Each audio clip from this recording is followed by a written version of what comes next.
On va retrouver tout de suite Nicolas Batum en direct de Charlotte avec nous. Merci beaucoup Nicolas d'être avec nous dans Buzzer. On imagine évidemment toute votre émotion. Que représentait Kobe Bryant pour vous? Kobe, voilà, c'était toute une génération. C'était quand même quelqu'un qui représentait le basket dans le terrain. C'est quelqu'un qui, voilà, que c'était un champion, c'était un vainqueur. C'était quelqu'un qui a, pendant plus de 20 ans, toute sa carrière, et même après sa carrière, qui a toujours fait les choses de la bonne façon, et être sûr qu'il transmettait le bon message de réussite. Et voilà, cette nouvelle, elle est traumatisante, elle est horrible pour toutes les personnes aussi qui sont dans l'hélicoptère, et surtout sa jeune fille de 13 ans. C'est juste horrible. D'apprendre ça depuis hier, c'est vrai qu'on n'arrive pas à processer encore et à y croire, à s'imaginer qu'on ne verra plus jamais Kobe Bryant. Et c'est très, très, très dur. Nico, Oui. on est tous tristes parce qu'on a vécu des émotions contrastées. Cette semaine, tu étais à Paris. C'était peut-être un des plus beaux moments de ta carrière de pouvoir jouer un match NBA avec les Hornets ici à Paris. La NBA était à son apogée dans notre pays. Et le dernier jour de la semaine, on a tous pris une gifle en apprenant ça. Comment tu arrives, toi, à gérer tout? Comment tu as réussi à gérer toutes ces émotions?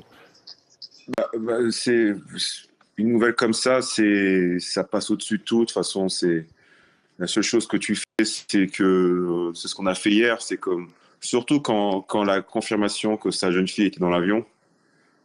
C'est là, on a tout posé, on a tout éteint, on est parti jouer avec ma femme et mon fils, on est parti jouer dehors au basket et puis on passait un bon moment en famille ensemble. Parce qu'à la fin, c'est ça qui compte. À la fin, t'as beau faire ce que tu veux, enfin, télé, basket ou quoi que ce soit. À la fin, tu rentres chez toi, c'est ta famille qui compte le plus. C'est ce qu'on a fait hier. De toute façon, on a vécu une semaine magnifique. Mais voilà, quand tu apprends quelque chose comme ça, tu essaies de te rappeler l'essentiel. Et c'est parce qu'on sait très bien que plusieurs familles sont en train de vivre un moment horrible. Je n'ai même pas imaginé ce que peut vivre Vanessa Bryant avec ses 3 filles. Donc, et les autres familles, bien sûr. Donc, tu penses à l'essentiel et tu focuses là-dessus. Moi, j'ai une question. Tu es un peu un enfant de Kobe Bryant, j'allais dire, parce que tu l'as connu tout jeune, il t'a façonné quasiment comme basketteur. En quoi il t'a inspiré? Et qu'est-ce qu'il représentait vraiment pour toi? Voilà, il nous a fait rêver. Moi, Kobe, il est arrivé en NBA, j'avais 7-8 ans. Donc, c'est quelqu'un que j'ai connu, j'ai suivi toute ma vie. J'ai eu la chance de jouer contre lui. Voilà, ça a été le jeune Kobe, le plus jeune All-Star de sa deuxième année. Ça a été les 3 titres avec Shaq. Ça a été les 80 points. J'ai même joué au JO. J'ai joué au JO, Kobe. Donc, voilà, c'est quelqu'un qui a marqué l'après Jordan. Parce que tout le monde a eu peur que l'après Jordan ait laissé un gros vide. Et il a fait en sorte que ça n'arrive pas. Donc, il a continué ça. Un peu LeBron a enchaîné derrière, mais il a réussi à entre guillemets, nous faire, entre guillemets, oublier Jordan, dans un certain sens. Parce que c'est vrai que passer derrière, c'est pas évident. Et lui, il a réussi à créer une carrière et à créer un héritage, et voilà, qu'il a réussi par rapport à Jordan. Et c'est ce qu'il a été et c'est ce qu'il est. Il a fait rêver tellement de personnes de tout âge, et dont moi. Et voilà, il a été énorme dans ma carrière. Nico, si tu devais retenir un moment, un match, une action de Kobe, ce serait laquelle? Moi, je vais te dire la mienne. C'est même pas les 81 points, c'est même pas son dernier match, c'est quand il se fait une rupture du tendon d'Achille et qu'il veut quand même tirer les 2 lancers et qu'il accepte que personne ne le porte parce qu'il veut marcher tout seul comme un grand. Moi, c'est ça mon meilleur moment. Et toi, c'est lequel, toi? Bah non, oui, enfin, je n'ai tellement Kobe. Après, si je choisis un moment, donc moi j'ai pu vivre contre Kobe, il y en a tellement, mais ouais, de toute façon, la toute première fois que j'ai joué un match NBA, je suis entré sur le terrain, c'était face à lui. Voilà, c'était mon intronisation NBA, je devais défendre sur Kobe, et il me regarde, j'avais 19 ans, il me regarde, il demande la balle en isolation parce qu'il s'est dit, bon, j'ai marqué sur un jeune de 19 ans. Mais voilà, quoi, ça montre la non-pitié qu'il avait. Il n'avait aucune pitié pour qui que ce soit.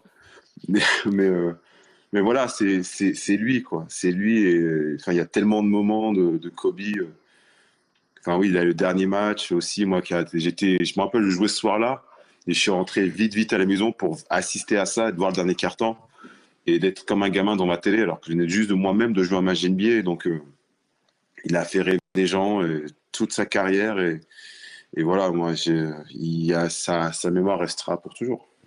Nicolas, on a vu toute l'émotion qu'il y a dans le monde de la NBA et du basket plus généralement. Les matchs ont été maintenus après l'annonce de son décès. Est-ce que vous comprenez la décision de la NBA de quand même jouer les matchs? Est-ce que vous êtes d'accord avec ça ou au contraire, vous pensez que c'était un petit peu trop chargé en émotion pour les joueurs de jouer de tels matchs après une telle annonce?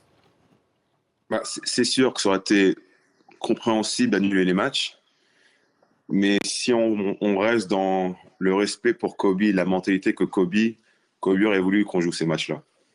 Et je pense que c'est une bonne chose que les matchs ont été maintenus, entre guillemets, par respect pour Kobe, parce que, justement, pour peut-être revenir à ce que Steph vient de dire par rapport à l'action du tendon d'Achille, mais combien de joueurs qui se fait un tendon d'Achille ne sort pas sur civière ou, entre guillemets, se fait porter. Non, lui, il va tirer ses 2 lancers francs, il va y aller tout seul, il va sortir.